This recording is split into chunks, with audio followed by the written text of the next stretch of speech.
You wouldn't build a house without a foundation, so why try to build a business without one? Grow your contracting business and grow your mind with Growth Mindset Monday. What up? Great country of ours, the US of A. You can see we are now in the new office. We call it half decorated. That's about where we're sitting right now. But I'm all right with it. I'm really excited to be with you guys today on this beautiful, beautiful Monday morning. A little cold, a little chilly. We got our first dusting of snow this weekend. It melted pretty quick, but a reminder that seasons have changed, and it's skiing season for all you ski bums out there. If you're here live, you know the drill. Drop your name, your business name inside of the chat, and we will give you a nice little shout out. Well, this weekend for me was kind of interesting because we've been doing a lot of traveling. We've been doing a lot of work, a lot of different things. And the wife's like, hey, I just want to chill this weekend. I was like, cool, let's chill. And now you dirty-minded Netflix and chill guys. But we chilled, right? We hung out on the couch. But oddly enough, we found ourselves doing work, right? Not in a bad way. It was a good thing, right? But we also got to go out and found this really, really good Japanese restaurant, some really good sushi. We had a great time out on date night. Let's see. We've got Daniel, number one on our pop-in list. We've got Noble Custom Glass checking in from the mobile office again. Well done. Record month last month. Tell us about it, man. What happened last month that made it a record month? Love to hear that, by the way. And then we've got Daniel Watkins, Redeemed Your Homes LLC out of South Georgia. Welcome to the show. So last week, we did a lot of planning, right? A lot of planning. And this morning I did some more planning. And then I had a couple of one-on-one client visits this morning, and we did some more planning. And I was thinking about this and realizing that, you know what? Business is less about what you do and more about how you do it. Period. Right? Less about what you do and more about how you do it. I'll give you a perfect example. Tim Brown, he owns RGS Exteriors here in Salt Lake. He's a fourth generation gutter and exterior installer. Now, great-grandfather, grandfather, father all ran the business a certain way and only gotten to a certain level, right? A couple of employees, but that was about as far as they got. Well, when Tim came on, and this was about 18 years ago, when Tim came on, he said, hey, I don't want this business to be just like everyone else has had it. I want to really grow this business. And so I think this year, Tim will probably end up around 14 or 15 million. And he works 1 day a month in the office, and he will net, that means take home, he will take home about $2.5 million this year. Why am I telling you that? Not because I want you to feel guilty or feel bad, but from what I'm going to say from this point forward, okay? I'm going to pause for dramatic effect. We've got Chad Cranfield Construction, Southeast Indiana. Welcome to the show. And then Juan Alaya with Northwest Property out of Panama City, Florida. Bet you're enjoying the weather right now. Beautiful down there. So why would I want to bring up Tim, who's going to be doing 15 plus million this year, is going to take home about 2.5, and he works 1 day a month in the office? Why am I bringing him up? I'm bringing him up because I want you to know what it takes to get there. And I'll give you an example. Last week, Tim calls me. He was on his way back from Vegas. He was speaking at a builder show, and he's on his way back from Vegas, and he's like, hey, I have a problem. And I was like, shoot, what's your problem? Well, somebody that is inside of my network had contracted with his business to get some exterior work done. And the exterior work is 6 figures. I think it's like $110,000 or $120,000 for this exterior work. Well, they got the deposit, they ordered the materials, they were getting ready to do the work. Well, one of the crews that Tim uses quit, up and quit, right? So they called the homeowner and they communicated this and said, hey, we are going to be postponed a week, max 2, but we're going to get it done. We just had a crew, leave us. Well, the homeowner, again, person inside of my network, became very irate, and then said that he didn't want the work done anymore. Now, mind you, they'd already accepted the deposit, contract written and signed, everything all taken care of, right? So he's calling me and saying, listen, this is probably what I'm going to do, which is what we always do, right? We're going to enforce the contract. Like a contract is a contract for a reason.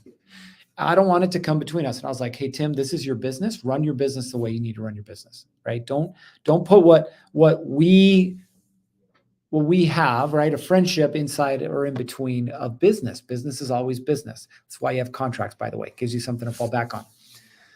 Well, as we're talking more, Tim said, in the entire 18 years that I've run this business, I've gone to court 1 time. And in fact, we just finished up the trial. We won a $150,000 settlement. He goes, my contract is ironclad. I sleep well at night knowing that we're going to do well for our clients and do good with our clients. But if there's ever an issue, we have a solid contract that we can always fall back on. And it started to make me think, I'm like, we're so busy wanting to get to the next job, wanting to hire the next person, wanting to buy the next truck, wanting to do the next thing on Facebook, that we forget about what real success is inside of a contracting business. Real success, again, isn't what you do, it's how you do it. And some of you guys right now are just starting off, and that's great. Some of you guys are, somewhere around the $500,000 a year mark. Awesome. Some of you are 7 figures. Some of you maybe a little bit more. But it doesn't matter where you are right now. I will tell you that the thing that will keep you from growing consistently, not riding the damn roller coaster of, hey, a couple jobs came in, let's do the work. Oh, shoot, we don't have any more jobs. Hey, let's go get more jobs. And you just ride this roller coaster up and down. The thing that will keep you from doing that is how you do it, right? We're putting together a course right now, this business basics course, right? We're going to do everything from I need my company vision and core values to I have a fully installed management team inside of my business. It's our 5 phases that we've kind of distilled, if you will, over the years, working with all these different contractors. But the reason that we're doing it is because we know what leads to success. I've seen it over and over and over again. Over the last 7 years, I think we've helped contractors generate probably close to 100 million. I'll have to research that number, but it's at least 100 million, right? Right now, we work with contractors that are doing 500,000 a year, and we work with contractors that are doing 15 million a year, right? Like there's a spread, but it doesn't matter the industry. It doesn't matter where you are in business. The fundamentals are the fundamentals. If you don't have processes in place, you will struggle to do things consistently. And if you struggle to do things consistently, you will struggle to grow consistently. You'll be like, oh, yay, things are going great. And then all of a sudden the weather turns, oh, not going so great. Why? Because you were riding the high of the season, right? Or you're riding the high of the interest rate, or you're riding the high of politics, or whatever the thing is. What if you could eliminate all that stuff? What if you didn't have to worry about that stuff? Right? Daniel's got a comment here I want to pop up. He says, a little more efficient with scheduling, made sure any loose ends were not sitting out there, and good old sales withstood higher price point items versus small items sucking up our time. By the way, for those of you who are just jumping on, I asked him, how did he have a record month last month? Here you go, right? Efficiency with scheduling, loose ends, good old sales, higher price point, right? A few things. So Daniel, well done. Now, I want you guys to start thinking about your business this way, okay?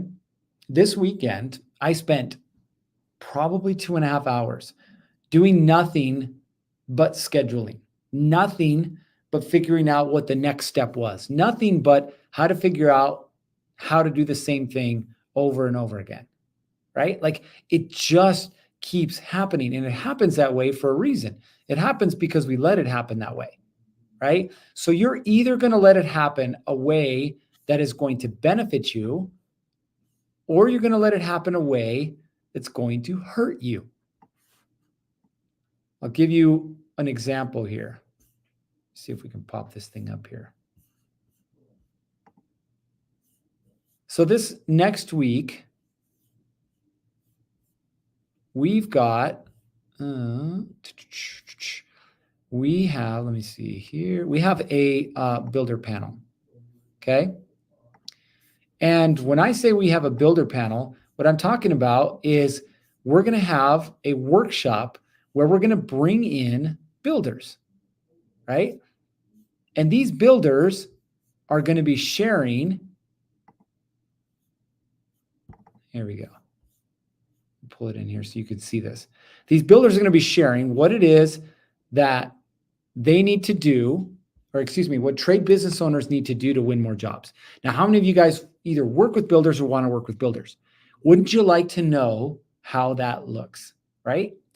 But think about this. What goes into planning an event like this? Well, there's a lot of things. You got to get people to sign up. You got to get people to pay the registration fee. You got to make sure the speakers are scheduled. You got to make sure you have a bio and a headshot for all the speakers. Like there's all these things that go into it. Now, up until, we'll call it last month, when I finally hired my executive assistant, she's our event coordinator and she's our client success coordinator. Up until I hired Anna, is her name, guess who was doing all of this stuff? All the outreach, all the reminders, all the payments, all the emails, all the everything. This guy, right? Now, it wasn't that I couldn't do it, but by me doing it, what was I not doing? I wasn't focused on the growth of the business. I was focused on the next workshop, right? And we have workshops. I mean, it's kind of silly when you think about this. I'll show you our upcoming workshop list. It's kind of silly when you think about how many workshops we have coming up. Look at this. So this week we have our builder panel that I was telling you about, how to land more jobs. In the 21st, we have a finance workshop, how to get paid and stay paid. You guys know exactly what I'm talking about there. December 5th, this one was recently added. We're having a women in construction workshop. I'm going to go to the side here so we can see this, right? So we're having a women in construction workshop here. Now, why? Because, well, I keep getting interests, and we put up a post and we had 175 comments. So we're going to do it, right? If you're a 7-figure contractor, I'm putting this out there right now, you need to come to this event. It's 3 days. It's our Ski and Scale annual retreat. You're going to get value beyond everything you've ever imagined. Okay. Probably a little late for this, but hey, if you want to hop on last minute, we're having a couple screws in January. Also in January, we're having our business basics boot camp. So if you're a brand new business or you're a couple years old and you're still missing some fundamentals, that's going to be for you. And then February, we have our social media marketing class, right? So we have all these different workshops coming up. Well, guess what? If I'm busy planning and organizing workshops, what am I not doing? I'm not taking care of clients. If I'm busy planning and organizing workshops, what am I not doing? I'm not meeting with new potential clients. Like, can you guys see this, right? So I want you to think about your business right now and say, why am I stuck where I'm stuck right now? Why am I stuck? It's because you're still doing the things that you shouldn't be doing. Tim can call me and have a conversation about the contract, but the contract is what the contract is. His guys know how to enforce the contract. They know the conversations that they need to have. They know the liens that they need to put on properties. Like, they know all that stuff. And so if there's a lapse in payment, or there isn't a payment made, or there is a conflict, or there, whatever, they have all this stuff in place, right? Again, what's duplicatable is scalable. Now I'm going to let you in on a little secret. Not a lot of people know this. So for you guys on this call, congratulations. Get to hear this. Last week, a friend of mine approached me about starting a business. And he's like, hey, I want to start a commercial roofing business. And I was like, cool. He's already in the commercial space and he has these opportunities that keep coming across his desk. But because he doesn't have the business, he can't take advantage of them. So we sat down and we talked. We didn't talk for 5 minutes, 10 minutes. We talked for 4.5 hours.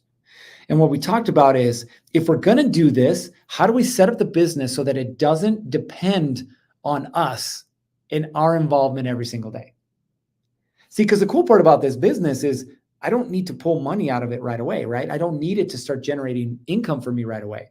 And so I can be very methodical and very intentional about the way I'm setting it up. So it's very easy how we're setting it up. We have the bid platform. He already sees the bids coming in because he's already bidding them. So he's going to send those jobs out to the estimator. The estimator is going to estimate the jobs. We're going to send it out. If we get awarded the contract, cool. I have a team in place that is going to take that, and then we're going to find the installers that can handle these projects, right? What are we going to look for? We're going to have the insurance. We're going to have the license, right? We're going to vet them ahead of time to make sure they can do the work, TPO and some other membrane roofing, whatever it is. We're going to make sure that they can do the work first. And then we're going to have an in-house project manager that's going to manage all that stuff. Once the project's done, we have the in-house billing that handles everything. So what's my involvement in that entire operation? Oh, that's right. I don't have any involvement. But this business, if we play our cards right, in a few years will be an 8-figure business because we know how to play the game, because we know what it takes. And because these jobs are pretty big jobs. Like I think on the low end, 300,000, we're talking some jobs are $1 million plus. So it's not going to take that much to get to where we want to get to. Now, I'm not telling you this because I want to brag. I'm not telling you this because I want you to feel bad. I'm not telling you this because I want you to start a roofing company. I'm telling you this because I want you to understand what it's going to take for you to get to where you want to get to. It's not you doing more. It's not. It's you spending more time getting clear on what needs to happen, how it needs to happen, and ultimately who is going to do the thing that you need to get done. There's a great book. It's called Who Not How.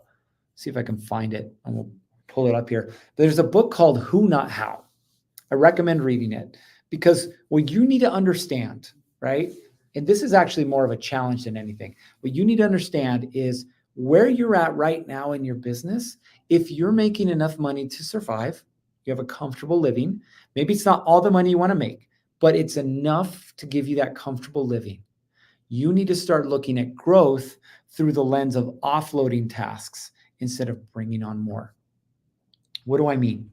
I now look at clients in relationship to who I can hire on my team to do more of the thing that I need to do, right? So let's take the roofing company, for example, right? A good project manager is probably going to be 80 to 100 grand. That's just the way it is, right? So then I got to look at a project and say, okay, this first project out of the gate, so that I don't have money coming out of my pocket, this first project out of the gate needs to be enough to be able to afford a project manager, right? If not, then maybe I should look for another project. Why? Because I want the project manager to be there at the beginning from day one. I don't want to go visit a job site. I don't want to call a crew and figure out where they are. I don't want to have a crew come back to fix the work that they didn't do the right way. I want somebody to handle that, right? So you have to set it up that way. So for you right now, think about it, right? Think about what it is that you're doing.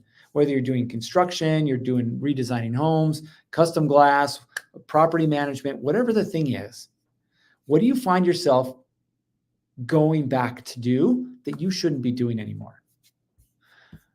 Daniel says, this is a good book too. There's a quick read on delegation by Dave Ramsey. You could also listen to Dave Ramsey's podcast. Also good.